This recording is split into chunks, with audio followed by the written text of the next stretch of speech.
Arciplex, we make stuff. We take an idea from design and bring it through to production and then actually make it in production. There's not a lack of good ideas, there's a lack of people to act on them.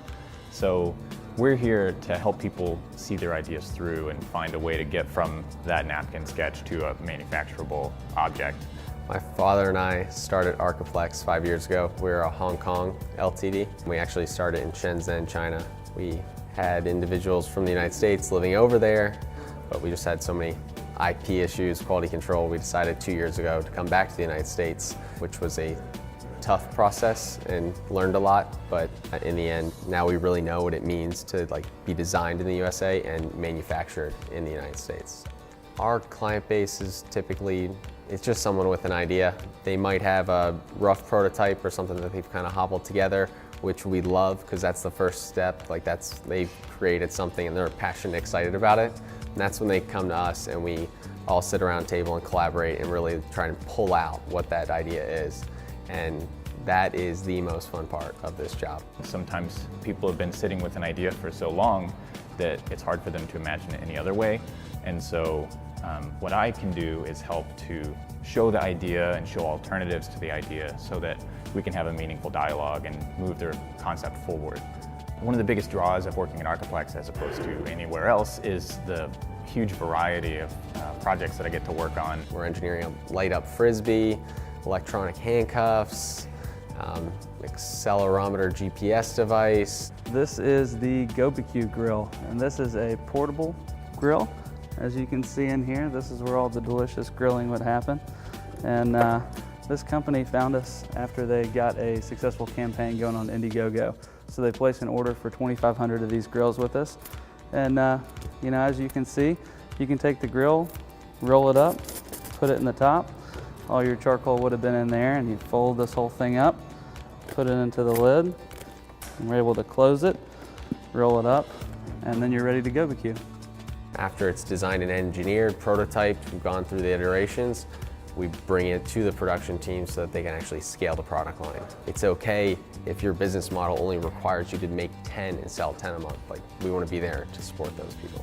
One of the best things about doing what I do is to get to partner with people that have an idea, and it's really exciting to be a part of seeing their dream through and seeing it happen. To help people who want to make things but don't know how to take the next step and help them find their feet a little bit is really gratifying for me. And I look forward to all the new projects that walk in the door. We're continuing to grow and bring on new products and clients, and we're excited and appreciative to be a part of that process with these people with such great ideas that there are endless opportunities to grow and bring new technologies and jobs to this area. This is what people are ready to do in Tennessee, so we're happy to be a part of it. We're committed to being here in downtown Nashville and doing it right here in Tennessee.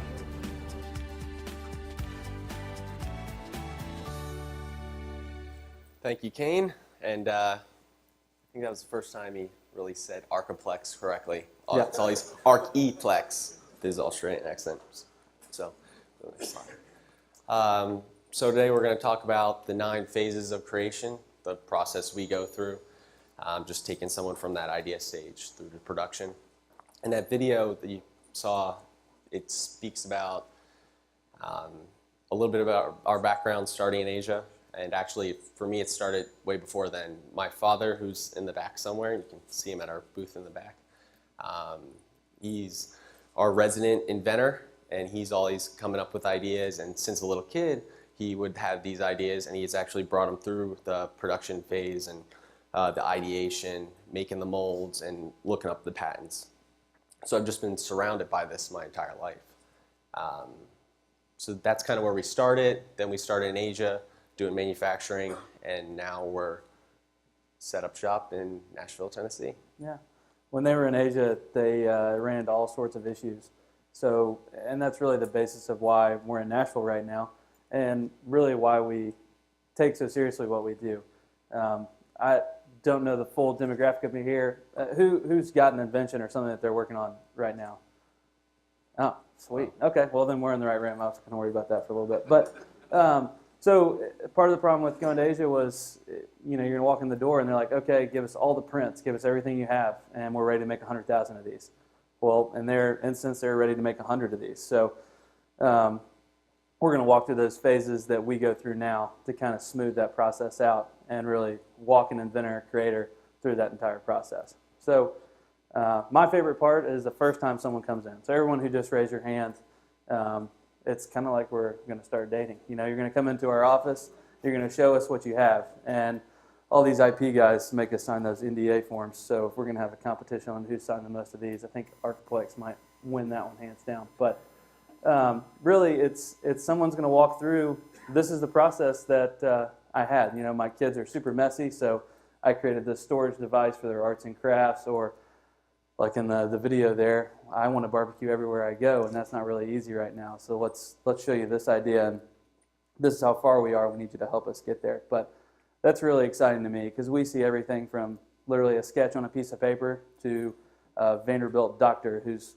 spent thousands of dollars at mechanical engineering shops, and they have these CAD drawings, and they've built a prototype and sunk a lot of money into it, and they're bringing it to us to help it put it into production. So let's kind of step through that process together, and we'll talk about a few things that we look out for and just little things that I think we can help you step through and make that process go a little smoother. So collaboration is really my favorite just phase of our process. After someone's come up with the idea, they come and they meet with us. We sit around the back table in the workshop, and we just kind of toss around. It's this messy process of just, what are the thoughts? Where are you going with this? Where do you want it to be in the future? And out of this messy process, something beautiful starts to come of it. So that's really enjoyable for us. Someone who has had an idea for 15, 10 years, 20 years, they're getting to share this sometimes for the first time with other people. So it's really, it's fun to see people get excited about their idea because that's when you know it's going to be successful. Yeah, it's also great too to add a little bit of perspective. Like Tom said, a lot of our friends now and fellow inventors have been sitting on that product, and like Evan said in the video, it's hard to envision it coming from a different way, a different angle, or trying to figure out, how can we make 1,000 of these, or what do we need to do to get to that next step? What's the right way to make it? I think 3D printing is a buzzword, so everyone comes in, they're like, all right, we're ready to 3D print. Well, if you're going to make 5,000 of them, that's probably not going to be the best way. So we might need to re-engineer that just a little bit. But after that first meeting, after we've signed all that fun secret paperwork, we get to step away from the client for a while, and all of our engineers talk about it and really try to analyze how the best way to produce that would be. And then we come back during that collaboration process and kind of meld those two ideas together, make sure we're on the same page, and then we're going to take that next step. To be fair, you were talking about the buzzword 3D printing. I have this up here, but really it's just because I don't know what to do with my hands in front of a large group of people. So yeah, I got the clicker, so yeah. we got the 3D printer. So research and analysis does not sound very exciting, but it actually got one of our mechanical engineers handcuffed. So it just really depends. So in school, research is something that we do and kind of dread, but I think most inventors is something that they do accidentally. So like the Vandy doctor I referenced earlier, his research for the product that he created was almost accidental. He's doing these surgeries over and over again. He's like, I need this device. I need help here. This would make this go easier. It would be better. So one thing that we really push everybody to do is to make that research purpose, I guess, just more intentional. So you really want to set out like, this is my idea. What led me here? How did we get here? And then you want to go out and see if there's an industry tool that you're using, or if it's something just to reduce a pain point in your life. Go out there and talk to other people and really see, do you share this problem with me? If you use this, would that make it easier? Or if it wouldn't, what aspect can we tweak to make that more useful? So research is really the backbone of what gets that started. And we're going to get into really some more details on how to set benchmarks in there with the kind of testing and engineering approach. But that's something that I think is overlooked a little bit, is that research phase. Because you can spend a whole lot of time with physical prototypes, but if you did some research on the front end to kind of figure out some criteria and set some hard stop points, it's going to be a whole lot easier for you to kind of proceed into those next phases. So then we have design. After we've done the research, we can actually start to get into laying the project out. Some of the design teams here today, so if you want to meet with them, they'll be in the booth in the back as well. This is where we'll start the industrial design process, typically with sketches and those sketches though, they're beautiful and they're fantastic. You start to visually see what your idea is going to look like and those different concepts, but also it's designed with intention for manufacturing. So it's not just pretty pictures on a page. It's something that has a forward thought to it, and that is, you're communicating just through images. It's nice though, because this is where you really get to see your idea on paper, because sometimes it's just been in your head forever and you can't explain it to somebody really to get it down on paper. And this is, yeah, where you start to see that, because the team's really good at drawing that out of people and asking the right questions that are needed to kind of move it forward. Absolutely. Taking that design and seeing it on a piece of paper, it's a pretty natural progression to go ahead and step into the engineering phase. So engineering is, well, let me back up. I'm not an engineer, and You're an armchair engineer. I'm an armchair engineer. That's my favorite, is to stand behind someone who's gone to school for like 4 years. And I know you're pretty good at this, but have you thought about maybe just doing it the way that I think is right? And usually, sorry, Dave, Mitch, Evan, I know you really appreciate it when I do that, so I'm going to continue to do so because I can't stop myself. But those are our engineers, and I can see them back there sneering or laughing. I can't tell. But really, so when we're engineering, I think it's easy for us to say, well, obviously, let's put it into SolidWorks. Let's make a 3D model. Let's set up the Gerber files for our circuit boards, and let's start picking out electrical components. But most of you guys don't have a team of engineers at your disposal. So what I kind of want to coach you into doing is think about the questions that those guys are going to ask you. When you come in, you sit down at our table, and you're like, this is my idea. This is what I want to do. They're going to ask you a ton of questions, like, who is this for? And where is it going? What industry? Is it going to be a medical product? Is it going to have, a Bluetooth module, a cell module, GPS? And you really need to start thinking about those type of questions. Does it need to have heat tolerances? So I love the GoBQ. I love barbecuing, if that's not evident. But I think it's something that we actually discovered going into production with those guys. We were using a plastic handle on the sides. And in all of our normal use testing, it was perfectly fine. When we did a torture test and we put that in an 1800 degree oven, guess what? Plastic melts at 1800 degrees. Aluminum melts at 1200 degrees. So there's a lot of those kind of things that you need to plan for. So we actually had to switch to a different type of material, had to go with, I'm not going to say it on account of those NDAs, but using some different materials and different technologies to make sure that it's going to work and it's going to survive in the field. The worst thing you can do is release a product that's got some fatal flaws. So we want to engineer it to meet those specifications. So those are the specifications in that research phase that you should identify. And when you're kind of stepping into the engineering, you need to be thinking, what is the torture test? And another thing that I actually skipped over in the research phase that I really wanted to bring out is identifying where that product is going. And this ties into the engineering, because if you're going to use Bluetooth, who's got Bluetooth or a cell module in their invention? Anybody? So if you guys haven't gotten there yet, FCC testing and all the UL certification that you need to make sure that your device is going to be sellable in any really retail environment can double the cost of your engineering fees. So you need to build that into your investor deck or your budget, whatever your plan is, and really think, this needs Bluetooth, so you have to account for somewhere between $20,000 and $50,000 worth of certification and testing. And engineers can help you narrow that down, but again, you need to think about what technologies are used. So for example, if you want to go into a big box store, you're going to need UL testing. And I don't want to get too granular on that. We're going to be outside here later. Be happy to kind of talk through what kind of testing your individual product might need. But it's just a huge step that people come in. They're like, I got this idea. It's got Bluetooth, and it's fine. It's ready to sell. It's like, we got to make sure that it's not going to interfere with, cell communications or anything like that and get you in trouble with the FCC. That's not going to be fun. But our goal every day is to engineer a product that is ready for production. So we can't just go to Home Depot and make something. Actually, that's not true. We do that all the time. But when we're going into a production scenario, we want to make sure that we can get those components at high qualities. And if it's got lead times, we may need to order something 16 weeks early. So that's also an engineering feat in its own, just to make sure that all the parts are going to be arriving at the same time, and making sure that we're engineering that device or that tool or that part with components that we can actually get and source. So, but being that everyone doesn't have that team, unless you use Arciplex, you should probably really start asking those questions so you're prepared when you get to that phase. Then we have prototyping. So we've been prototyping through the design and engineering process. It's important as you're doing the industrial design, electrical, mechanical, you want to be iterating as you go.